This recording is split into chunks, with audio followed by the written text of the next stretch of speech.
And good evening. We are following a lot of breaking news tonight as we come on the air. We want to start with a strain of the bird flu never detected in humans before. It's now being blamed for the death of a man in Mexico.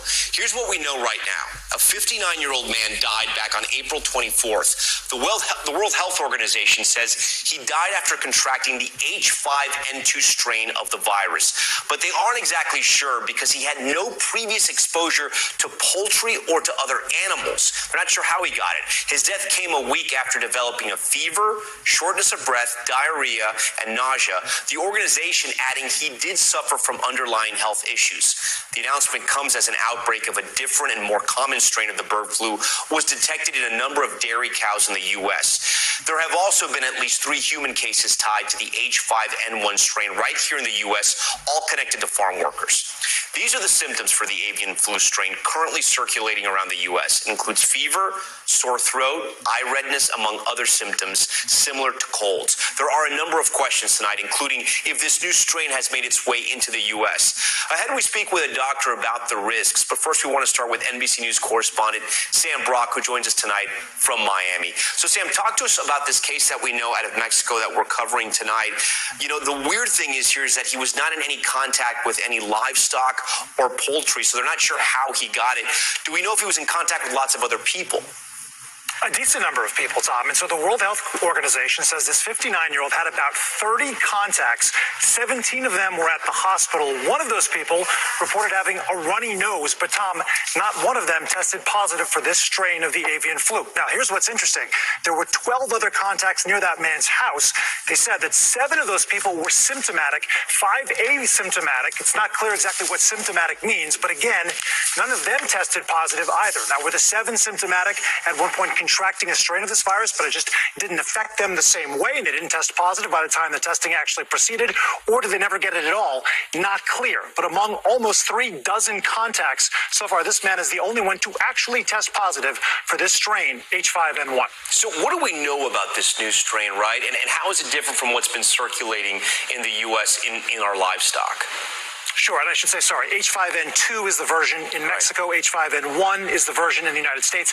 As for H5N1, it had been running rampant, as you said, through cattle. It had led to positive cases of 3 people, at least, in the United States have contracted it. None of them died, but it was also obviously poultry before it was cattle in the U.S.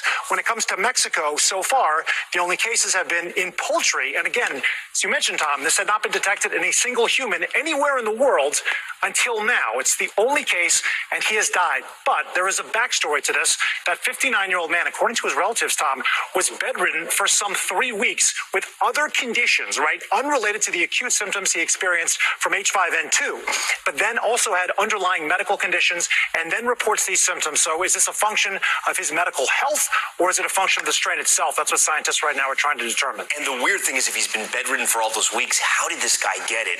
I'm sure we'll learn more in the weeks ahead. We hope to learn more. Sam, we thank you for handling that breaking news. For more information on the potential risks of this virus, I'm joined tonight by Dr. Nahid Badalia. She's an infectious disease physician and founding director of Boston University Center on Emerging Infectious Diseases. We thank you so much because you're an expert in this field.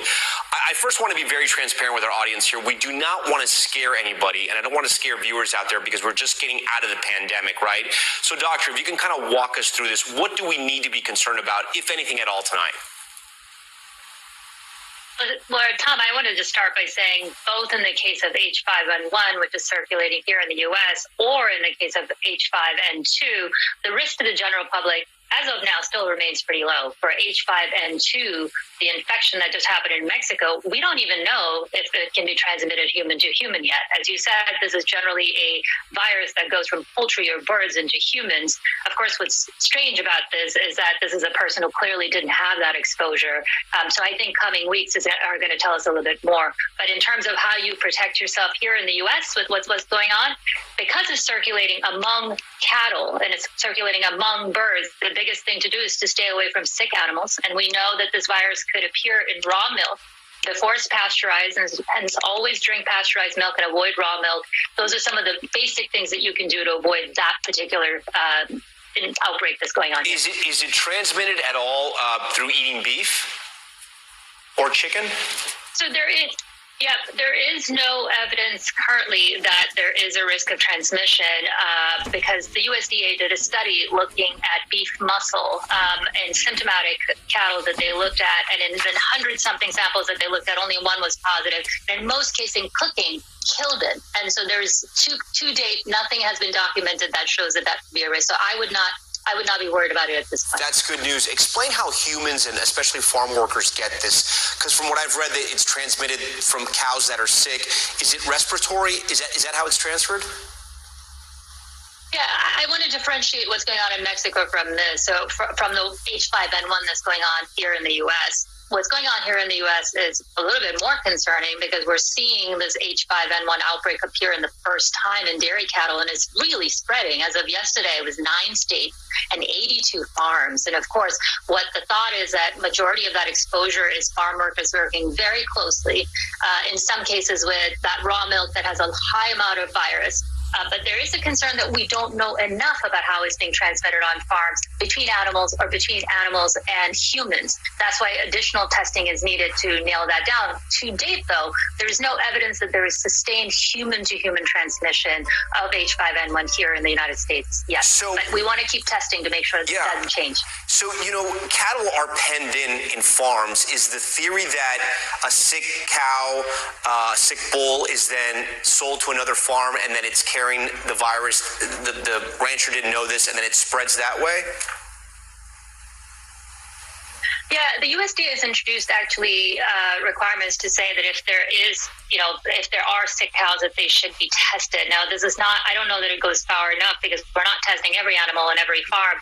Yes, so absolutely, the cattle movement is probably impacting how big this outbreak is getting and then creating opportunities where infections may jump from cows into humans. Now, the concerning thing is summer is coming, and then you are going to have farm fairs, right? Agricultural fairs. People may be interacting with cattle. So one other thing I want to add to my earlier answer is if you're going to those cattle fairs or other places where you might be interacting with both barnyard animals and, of course, poultry, just be careful. Stay away from sick animals. Always sanitize your hands. State fairs can always be so big in the summer. Real quick, just again, because I want to reiterate this point. If you're at home watching this, do you need to be, I don't want to say concerned. Well, yeah, do you need to be concerned or just to be aware of where you're going this summer and if you're going to be around anyone who treats livestock? No, I think in general, the risk to general public remains low. As I said, I think you want to stay away from sick birds. Believe it or not, 96 million birds were detected having H5N1, the virus that's going on here in the U.S. When you say stay away from birds, I'm not a bird guy, so I don't have interactions with birds. Like, what exactly do you mean? Do you mean like seagulls? Do you mean pigeons here in New York? Or do you mean like pet birds? Truly so many species, but the underlying thing is stay away from sick birds. I can totally see there were detected birds in Central Park with this virus. You want to keep your kids and your dogs away from getting into sick birds and getting around sick birds. That's the possible transmission. But other than that, most people don't have contact with birds, as you said. Dr. Vidalia, we thank you so much for being on Top Story tonight. Shalom. We're back now with an update on one of the most notorious serial killer cases in the U.S. The son of Sam sending... Yeah, Salakia Shalom. It's the book of Jude, verse 24. Now unto him that is able to keep you from falling and to present you faultless before the presence of his glory with exceeding joy, to the only wise power of our Savior be glory and majesty, dominion and power, both now and ever, so be it. Giving all praises, all honor, and all glory to the Heavenly Father and His only begotten Son, Yahweh, Bahasham, Yahweh Shai, Bahasham, Wachaha Kwadash. And double honor to my teachers, the apostles, the elders, and the bishops of Great Millstone. Shalom to the Yakin worldwide that are sincere and serious doing the will of Yahweh, Bahasham, Yahweh Shai, Bahasham, Wachaha Kwadash. 2 Peter chapter 1, verse 1 and 2. To you all, stay strong and stay mighty. I'm the brother here, the disciple Kwasha Banyamian from the branch in Great Millstone, Barbados. So you just saw the clip there. dealing with bird flu first case of death was detected in forget his age. I ain't gonna read what you see here up on the screen. You can read for yourself. Already see what's going on here, right? The scripture says the earth is given. Let me get that first, right? Let me get that here first, right? And there's the book of Job, chapter 9, and verse 24. Job 9:24. The earth is given into the hand of the wicked. Who's the wicked? All people do wicked things, but who is the wicked? Right? Let me come back there and get the book of Malachi, chapter 1, I think it is. Malachi 1, verse 4. Whereas Edom saith, who's Edom? Right? That's Esau, Jacob's brother. Right? His fraternal twin. Came from Isaac and Rebekah. Right? But he was put off by the Mosai. It's right, because his spirit is not upright in him. The Lord created him to be the wicked. Right? So you're learning, you people out there, you're getting a crash course on wickedness. That's right? You're getting a crash course on wickedness. You see? So Malachi 1:4, whereas Edom saith, we are impoverished, but we will return and build the desolate places. Thus saith the Lord of hosts, Yahweh. Yah means he, Hawa means to be or exist. Bahasham in the name Yahweh Shai. Yah means he, Yahweh Shai means deliverer or redeemer. His purpose is to redeem and deliver the children of Israel, you so-called Negroes, Latinos, and Native Americans. Alright? Thus saith the Lord of hosts, they shall build, but I will throw down, and they shall call them the border of wickedness, and the people against whom the Lord have indignation forever. Who's these people? Esau, Edom. When Alexander, let me come back there. That's first Maccabees. Alexander the Great, which he ain't really great, but that's the name they gave him. Was that first Maccabees? That's first Maccabees.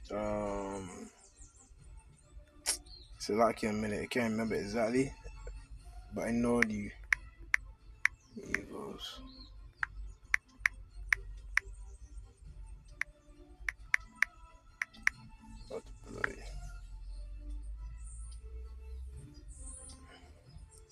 First Maccabees chapter 1. You see here verse 1. And it happened after that Alexander, son of Philip, the Macedonian, who came out of the land of Shittim, had smitten Darius, king of the Persians and Medes, that he reigned in his stead the first over Greece. So jumping on to the point. And after his death, they all put crowns upon themselves, which is Alexander's men, when he died, right? So his generals made themselves kings, you know what I mean? And after his death, they all put crowns upon themselves, so did their sons after them many years, and evils were multiplied in the earth.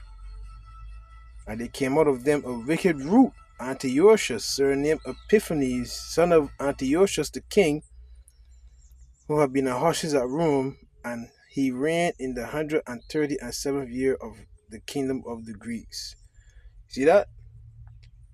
So they are the border of wickedness. You know what I mean? So again, back to Job 9:24. The earth is given into the hand of the wicked. Who's that wicked? Esau, Edom, the so-called white man today. You see? That's all they know. All they bring is death. All they bring is death. All they bring is corruption, greed, and they pass it on like a virus. You see? And the Lord said, there shall be pestilences. Lord, we're going to get on next, right? So Job 9:24. The earth is given into the hand of the wicked. He covereth the faces of the judges thereof. If not, where and who is he? Right? The word judges go back to the word angels when you read the book of Genesis, the first chapter. Right? In the beginning, God created the heavens and the earth. That word God in the Hebrew is Elohim, which means judges, angels, powers. Is right? So Esau, Edom, during the Renaissance period, rebirth, right?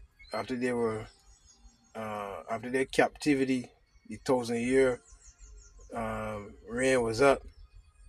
They started to slowly take over um,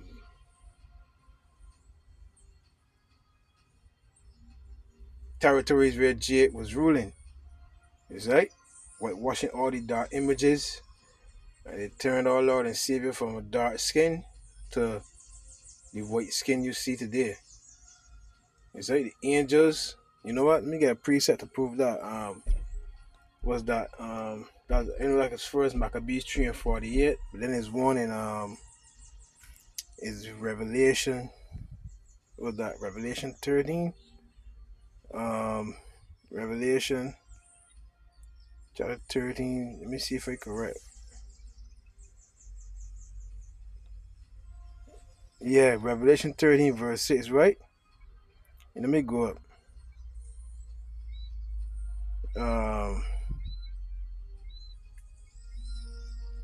Let me start at verse 3, right? And I saw one of his heads as they were wounded to death, and his deadly wound was healed, and all the world wondered after the beast. So this is the Roman Empire getting back strength, getting back the power, right? Ruling again, right? And the whole world is in amazement.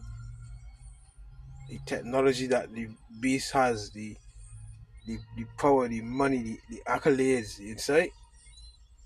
You know what I mean? The American dream. You know what I mean? So the whole world is wandering after the beast, verse 4. And they worship the dragon which gave power unto the beast. And they worship the beast. They were worshiping Satan. Is right? Worshiping Satan. Right? And Satan has given Esau Edom power. Right? Which is the beast. Esau Edom is the beast, the system. Right? Which all is controlled by the Heavenly Father. Is right? You know what I mean? And they worship the beast, saying, who is there unto the beast, who is able to make war with him? So he's such in a high regard right now. He's such in a high state right now that his pride has deceived him. Right? So he's boasting, he's a heavyweight champion. All the previous boxers that was heavyweight champions said no one could beat me. But yet there always arose someone who did just that. So this beast is saying the same thing. This kingdom is saying the same thing. Right? I have not known the loss of children, Isaiah 47. We read Isaiah 47 on down. Verse 5, and there was given unto him a mouth speaking great things and blasphemies, and power was given unto him to continue 42 months. And he opened this, so there's the point here, and he opened his mouth in blasphemy against God, to blaspheme his name and his tabernacle, and them that dwell therein. And them that dwell in heaven. So what did Esau Edom do? He blasphemed the Most High. He changed his image from dark skin to pale skin. He blasphemed his name, right? And his tabernacle, the heavens, and them that dwell in heaven, the angels. So this is what Esau Edom has done. You see? This is what he has done. What does blaspheme mean? What does blaspheme mean, man? Right?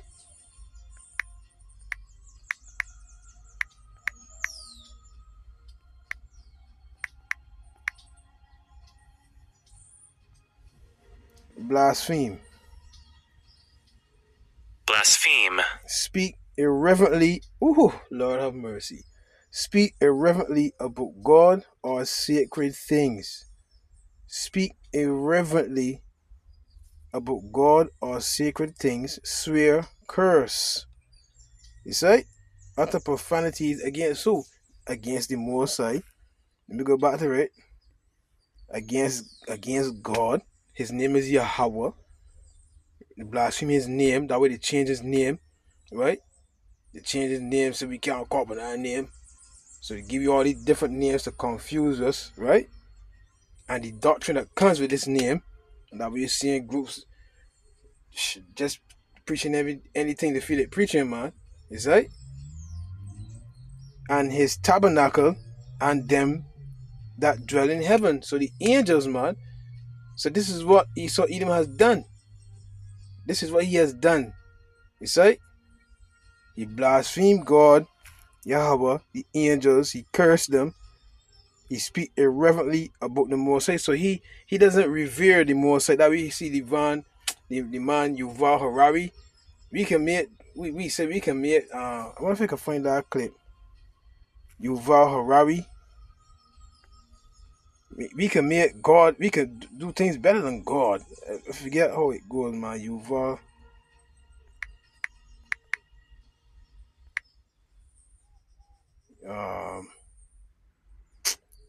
Harari. How does it go, man? Yuval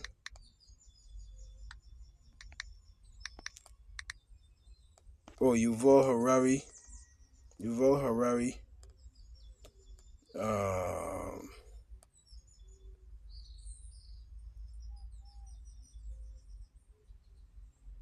Yuval Harari.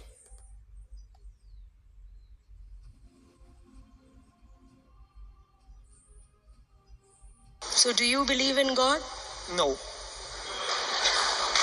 Okay, so you don't believe in God. The word is problematic. There are two kinds of gods in the world. And people tend to mix them. There is one God, the mystery God, about which we know nothing. The chief characteristic of this God is that he is mysterious, and humans can't understand and can't say anything about this God. And like people ask, who started the Big Bang? Or how did life start? And all the things that science doesn't know, people say, oh, this is God. And this is a mysterious God. The chief characteristic of the mysterious God is that we know nothing about him, or her, or it, and I'm perfect. You know nothing about him, is right? We know, the children of Israel. We know, not you. Is right? The only thing God managed to create are organic beings. All these trees and giraffes and humans, they are just organic. But we are now trying to create inorganic entities, inorganic life forms, cyborgs, artificial intelligence, and so forth. If we succeed, and there is a very good chance we will, then very soon we will be beyond the God of the Bible. You see that? So that's the wicked. Let me get Psalm 36. That's the wicked for you, right? Psalm 36 of 1, right?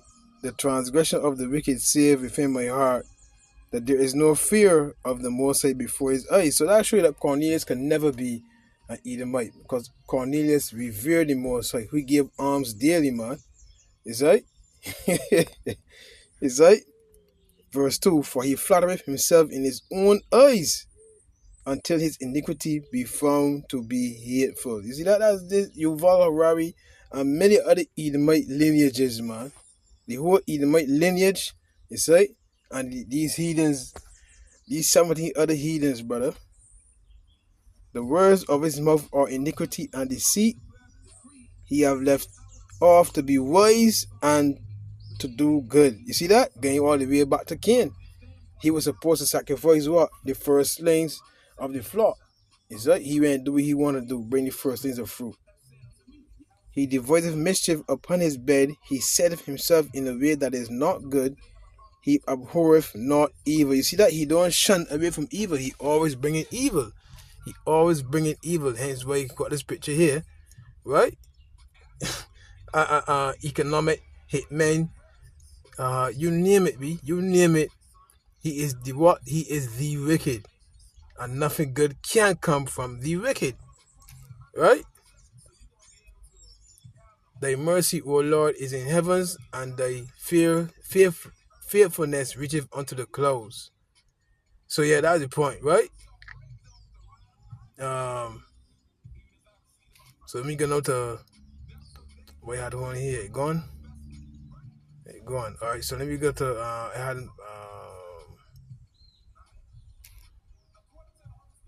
I had something hold and again short. I didn't mean for it to be so long, but get back to the point with the video you saw there with the bird flu, right?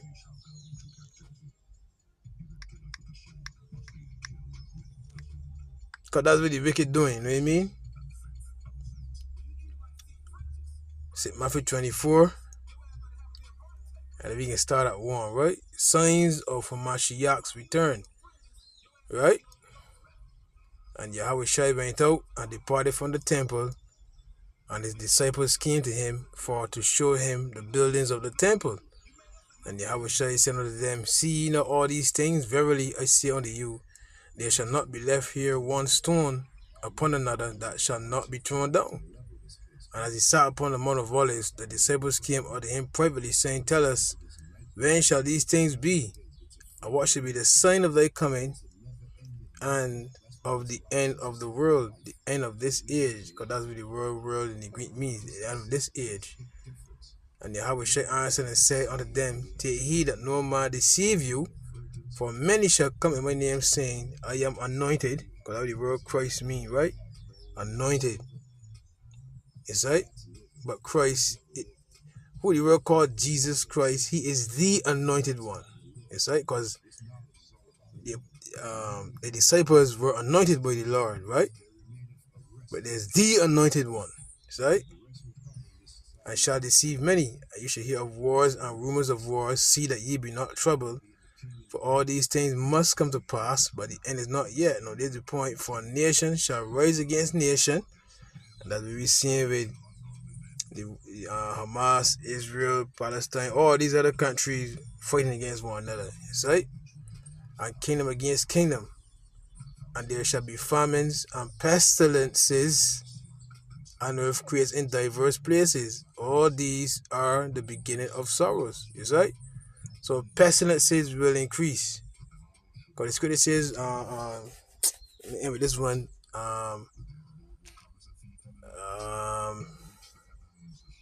second evils grow upon the earth. Evils grow. Second Ezra 16, verse 21. Behold, victuals shall be so good cheap upon earth, that they shall think themselves to be in good case, and even then shall evils grow upon earth, sword, famine, and great confusion. See? So yeah, all these things coming, but the Lord told us to don't be troubled. Don't worry about these things. You see? It will happen, it will come. You see? It will happen, it will come. You see? All these things. What's that movie with Brad Pitt when the airplane crash? The airplane crashed in the this headquarters of the CDC, and they had all the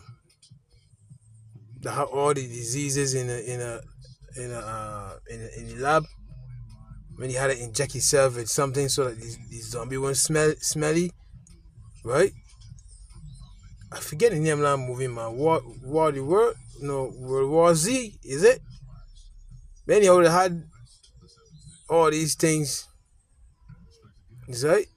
And many others you don't know about, right? Contain. See? Patent this, patent that one, patent that. You know what I mean? So this one ain't a different. You know what I mean? Anyhow, I move in.